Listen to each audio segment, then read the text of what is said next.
You're about to get a little bit of a glimpse into the oddity that is your pastor. Though after dropping Jade off this morning on the way back to the church, after dropping Jade off for school, I started to think about the decisions that we often make, and how good we are as human beings at justifying every decision we make.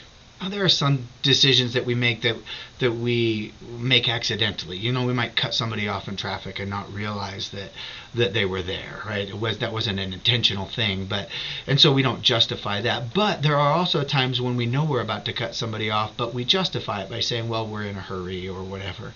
But that's just little things. I mean, every decision we make, especially the big moral decisions we make, we always find a way to justify what we're doing, even if what we're doing we shouldn't be doing. Every decision that's ever been made that had moral or ethical implications was made with justification.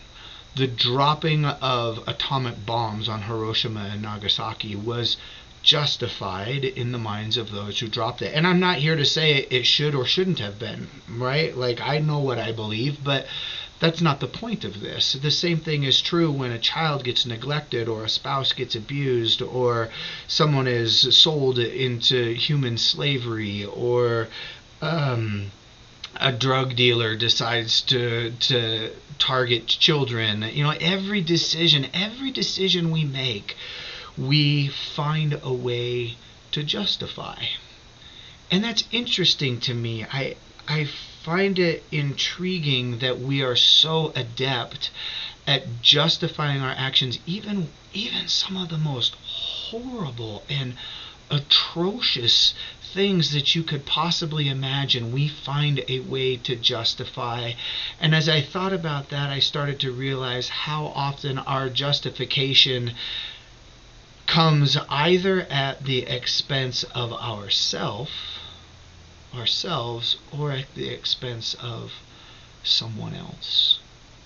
So when we justify our behavior, sometimes we justify our behavior in a way that damages or belittles ourselves or strips us of our humanity. And sometimes we make our decisions and we justify our decisions because we strip someone else of their humanity. We don't see it as a problem to harm them because, well, either they deserve it or they're some way less than human. But it strikes me that any time we have to justify our actions, we might be better served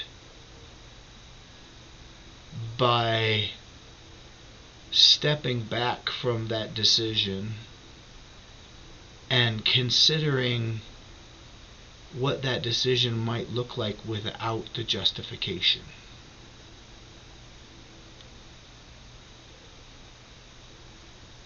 How would my life look differently if I didn't justify some of the bad things, the decisions that I make? How would my life look different if I didn't sell a bit of my soul in order to do something that I knew I shouldn't do? How would the world look different if we weren't so adept at dehumanizing other people and brushing them off as though they don't matter and justifying the sorts of awful things that get done? How would our politics be different? How would the church look different? How would our economy look different if we weren't so adept at justifying all of the ugliness? I don't really have a so what about that. I suppose that's just the question before me today, and I wanted to put it before you too.